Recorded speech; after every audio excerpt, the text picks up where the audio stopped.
Welcome to Geeks and Jocks, a podcast that focuses on video games, film, television, and sports.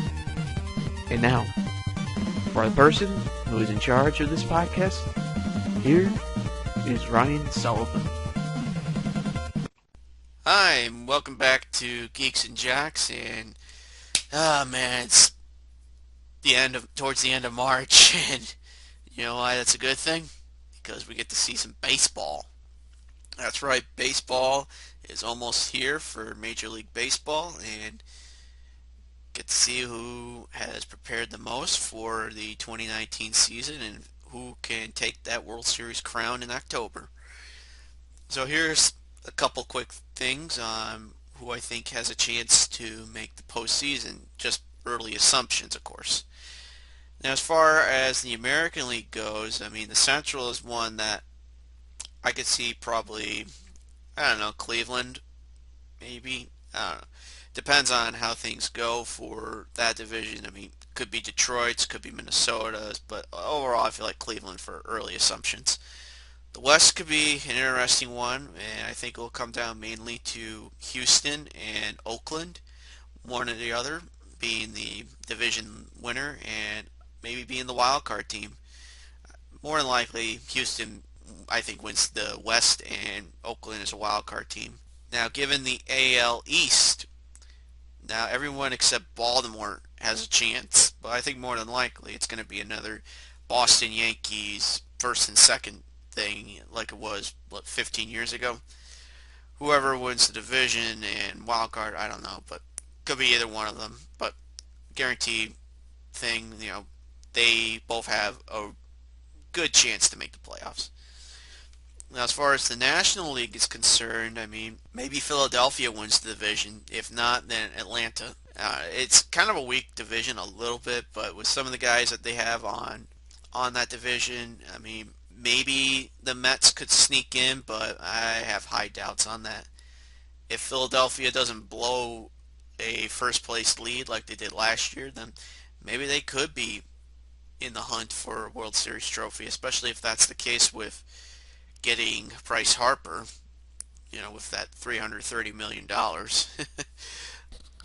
as far as the Central goes in the National League, I do think it comes down to Milwaukee and Chicago again. I just think they got enough players all together to make it a more interesting race, but keep your eye on Pittsburgh because they actually did decent for getting rid of a number of their players. And who knows, maybe this might be like it was 6, 7 years ago where they had a young group of players and they made their way to the playoffs a few times after 20 years of mediocrity.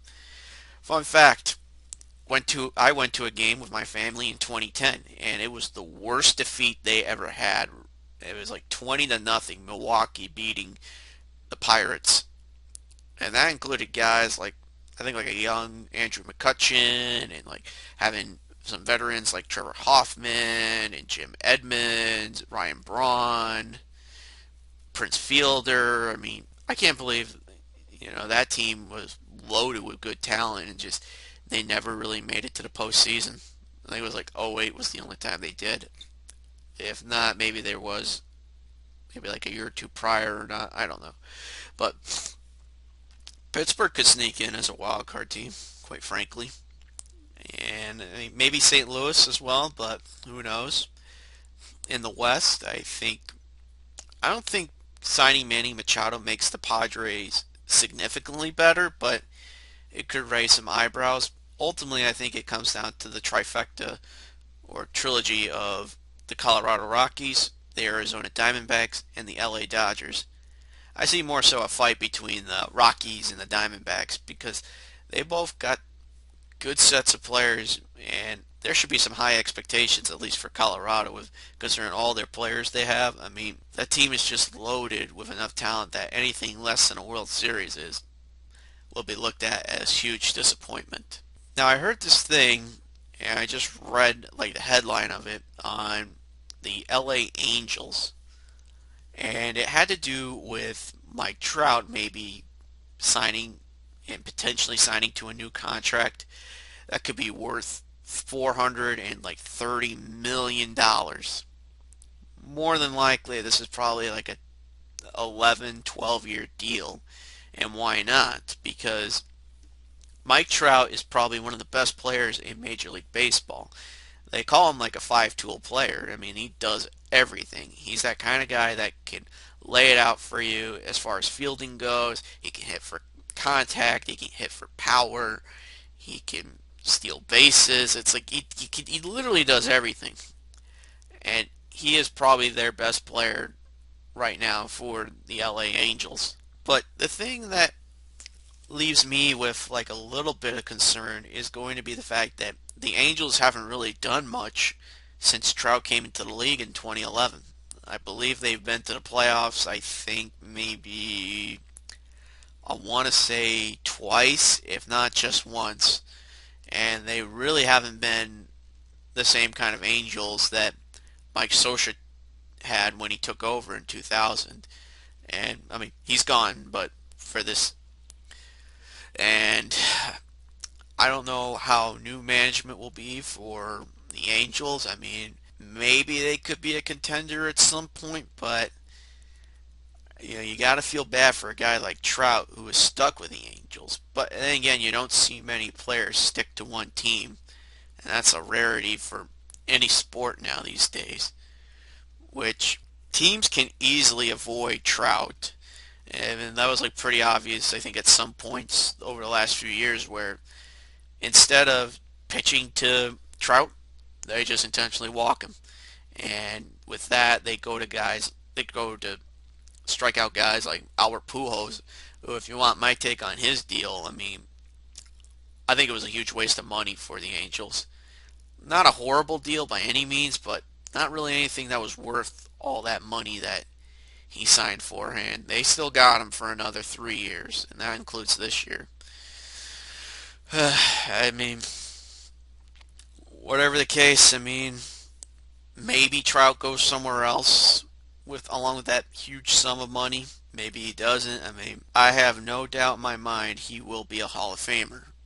But how will people feel about it just because he played on a bad Angels franchise? I mean, I don't know what else really to make on that. But I can tell you one thing about sports. It's always interesting when there is controversy surrounding sports, especially when it pertains to college. Now, it seems like every year we keep hearing controversy after controversy of incidents that happen within college sports.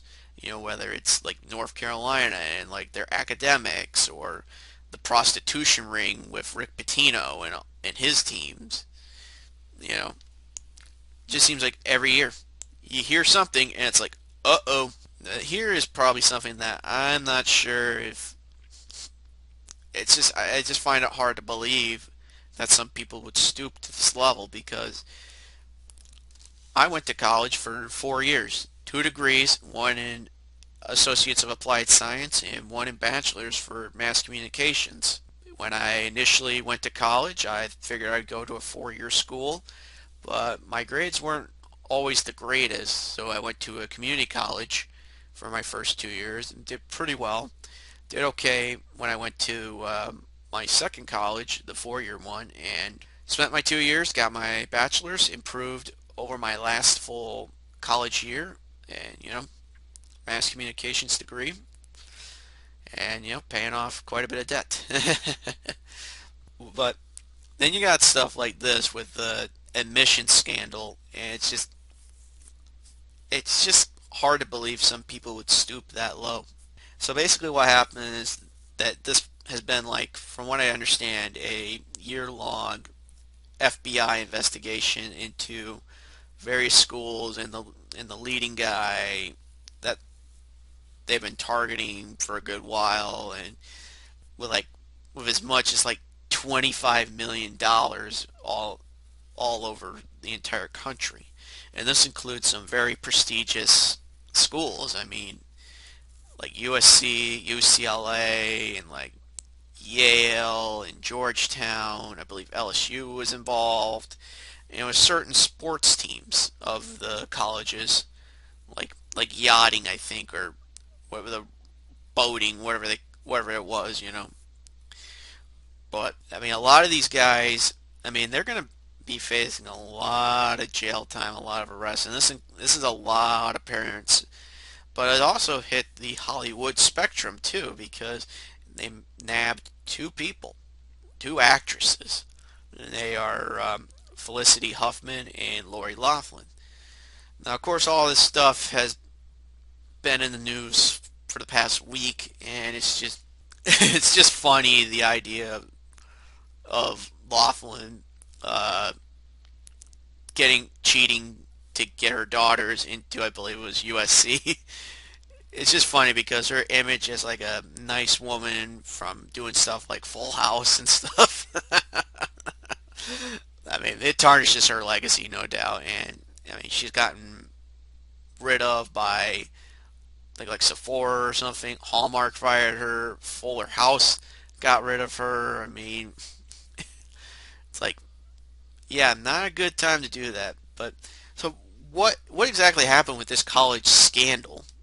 Because the way the way they had it set up, from what I read, it's like these people would hire people to take their kids' tests and all that, or there was another one, but I think it was where the students would pose as athletes or something, and that was about it. I mean, the thing is, it hurts people that actually try to get in, because there are a number of students overall that, for the most part, are trying to get into these prestigious colleges, and some of them might have some of the greatest grades in their high school, but it becomes a nightmare for certain colleges because they have to wait a while maybe to get on a list or see if they get accepted into, because I mean, you're talking places like USC and UCLA and Georgetown. I mean, they are probably some of the schools that get a lot of enrollment, and they got thousands upon thousands of students graduating every year and all that. And just, for the people that try to get in, it sucks that, that some of them don't get in while the ones that cheated do. And for, the 50 people that got arrested and stuff, I mean, innocent until proven guilty, but I wouldn't be surprised if they're all guilty. A lot of them could face a lot of jail time. I mean, that's no jerking around or any of that. I mean, it's very sad to see people, as I said, stoop to this level. It's just, I don't know, just cheating is on the college admissions. I mean, anyway, so let's move on to games that I've been playing lately.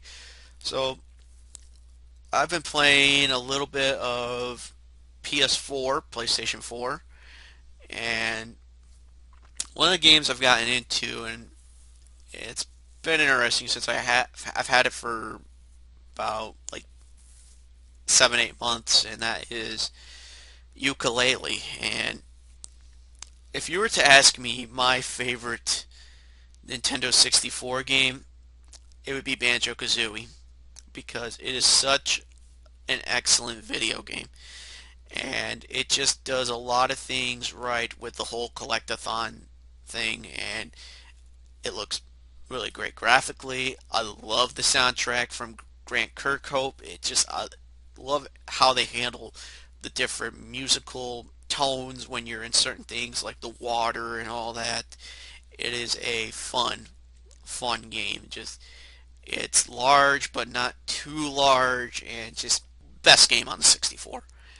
And I also played Banjo-Tooie, and I liked it, but I didn't think it was as good as Kazooie, because the worlds were too large, and it was just, you had to connect some of the levels all together, and just, it was just a mess, and the frame rate wasn't good either.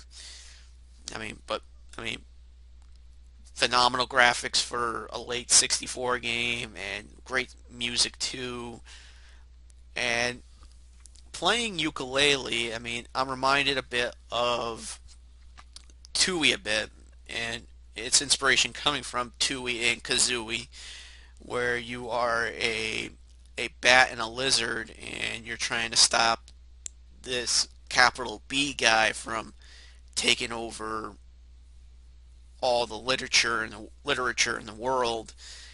And it's just it was a game that got quite a bit of hype because it was from people that worked on Banjo-Kazooie, Banjo-Tooie, Donkey Kong 64, composers from those games as well. It was a Kickstarter game like 3, 4 years ago, and it came out not too long ago, a couple of years ago. And it's one of those games where it's a love or hate game because it it definitely feels like a tribute to Banjo-Kazooie, Banjo-Tooie, but at the same time, it's trying to stand out a little bit itself with some of their own stuff. But my take on it is that graphically, it looks great. I like the music tone to it as it definitely adds more to what the 64 games that I was talking about had, and it's, even the voices. I mean, it's very much similar. Like the that type of voice that you hear in like some of those games, and that's what they emulated for that one here. And just, overall, I mean, it's got a good presentation. Now, as far as gameplay goes, there's 5 worlds, but the idea behind it is you collect pages instead of like jiggies or bananas. There's quills. You have to collect 200 in each world, and collecting 200 would give you a pagey. There's ghost riders in places, stuff like Jinjos, and you start off with a small world, and once you collect enough pages, you can expand the world and play the huge world. And there definitely is some fun to be had with the game, but I think the biggest flaw, quite frankly, is going to be the fact that it plays too much like Banjo-Tooie. Now, I'm not saying Banjo-Tooie is a bad game by any means, but some of its level design was sloppy. I think Ukulele's design, I would say, is a little better than Tooie because they don't have like the connection to each level. But having to come back and do certain things once you grab like a power up and stuff is very annoying. It's easy to get lost a little bit and trying to find some of the last things you need to do. They don't really explain the best at the tasks that you have to do, which is very annoying in itself. But it's not a horrible game. You're definitely going to get some hours out of it. But a few gameplay design ideas just it's just not the greatest. And I would say if it's like $10 or something, I mean, I wouldn't be against getting it, but it's not something I would recommend. But if you're looking for a game like that, just go get Banjo Kazooie or Banjo Tooie, or at least get Rare Replay for the Xbox One. One game I've gotten into over the last week has been Call of Duty Modern Warfare Remastered. Now, for those wondering, it's on PlayStation 4 for now for free for the PS Plus subscribers. But let me warn you, it's going to be about almost 100 gigabytes, so depending on your internet speed, it may not be the greatest choice when downloading. I first played Call of Duty 4 back in 2007 when it was brand new on computers.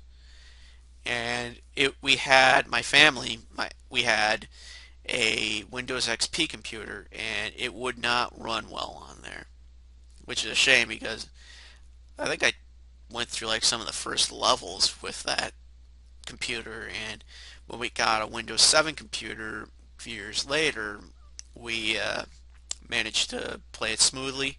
But by then we had other versions. I mean, the one I'll have a lot of memories with is the Wii version, which was pretty well done for being downgraded in terms of graphical hardware and power, especially compared to what the 360 and PS3 was doing. But the online I thought was for the most part really solid, but it definitely had its issues, especially when it would interrupt the connection and you would be taken off the game and sorry, your connection got interrupted, you got kicked off the server. And that was pretty annoying, and that's been the only time I've really played online Call of Duty. And then not too long after, played the 360 version back in 2010 when my brother and I got 360 together, and when my father got a PlayStation 3 of his own, got Call of Duty 4. And it's interesting to look at these games because they all play pretty well, and normally I wouldn't have gotten a game like Call of Duty remastered because I've played the game so many times, but to play it for free, I can't refuse really because it's a fun game. I think really the best of Call of Duty came from around that time period between the first Modern Warfare all the way up to Black Ops. And I think Black Ops might be the best of the series. If not, then Modern Warfare 2 because of all the stuff you could do with the Spec Ops and the single player and all that. I found a lot more enjoyment out of those two. But Modern Warfare 1, really solid. I've liked what I've seen so far out of the remaster. It looks great graphically. I think you can see more like little more detail into how it looks. And that's what I think I've noticed a lot more. Plays fine. Never haven't really encountered any huge glitches.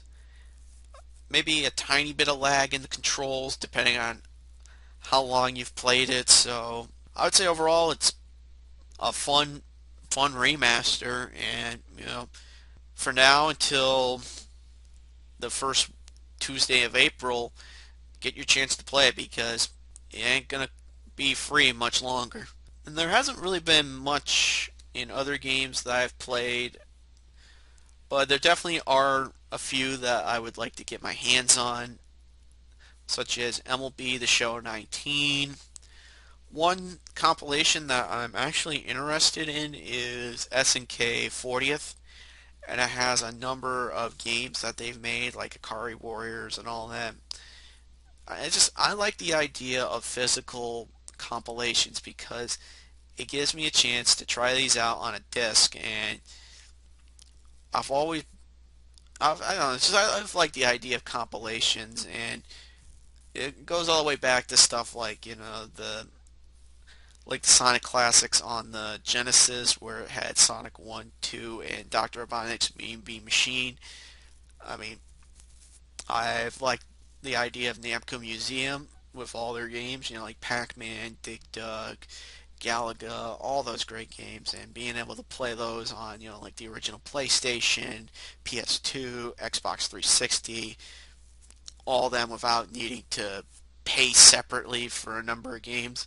And, some of the games I have for like 360 and PS3, Midway Arcade Origins, it's a lot of fun with some of the games that were made by like Atari, Williams, and Midway. Play Robotron. It's really one of the great games of the early 80s. A great Eugene Jarvis game. And speaking of Jarvis, Smash TV. That's another great game. You got the Sega compilations, and last year bought on day one Sega Genesis Classics, which is the first time I've managed to play Toe Jam and Earl. I've never owned the Genesis game, and it's great to see that compilation of games because it gives you some of the stuff like Alien Soldier and the Japanese version of Streets of Rage 3, which they're a lot more open to how the game is compared to what it was like 25 years ago. And I think roughly around this time, 25 years ago, is when Streets of Rage 3 came out, and a lot of controversy over, I think, a few characters and changing the story a bit, which, you could understand for the time period, but just hard to accept certain things back then. And not much else I've really played with other games at the moment. As far as doing stuff on YouTube, I'm hoping to put up some NHL 94 videos. I got some footage set up for the Super Nintendo version of the game. Got three videos I got in mind. One, just a regular version of the game. A shootout, which wasn't common. You had penalty shots, but still nice to have something like a shootout, one-on-one against a goalie, and a short little snippet of if you win the Stanley Cup.